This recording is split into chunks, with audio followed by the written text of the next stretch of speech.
Nanawagan ang usa ka grupo sa Cebu City nga patas-an ang suhulan sa mga call center agents sa Central Visayas. Ang report ni Orchids Lapingkaw. Taliwa sa nagpadayong pagsaka sa presyo sa bugas, pamasahe o guban pang panginahanglanon ni sumiter og wage increase ang Bian Cebu ngadto sa Regional Tripartite Wages and Productivity Board. Matod sa grupo, panahon na aron patasan ang sweldo sa mga call center agents aron makasabay ang mga mamuo sa kasamtangang gasto sa panginabuhi. Dako siya impact sa mo ang dili siya enough nga maka-get by me every day. If as we may all know nga split into two pays baya ang mo ang monthly nga sweldo kada kinsinas o kada 30.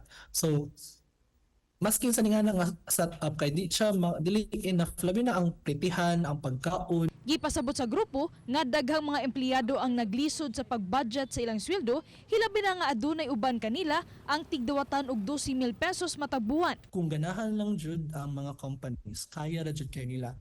As a matter of fact, there are very few nga kanang mga BPO companies nga nagahatag og more way above the minimum wage na basic pay. Gilauman usab sa grupo nga paminawon sa RTWPB ang ilang hangyo ug tagdo ng epekto sa inflation sa kinabuhi sa mga ordinaryong mamumuo. Sa kasamtangan, wala pa magpagawas og opisyal nga desisyon ang wage board kabahin sa mong petisyon. Padayon nga gipaabot sa mga mamumuo ang resulta sa proseso nga mahimong makaapekto sa libuan ka mga empleyado sa tibuok Subo ug Central Visayas.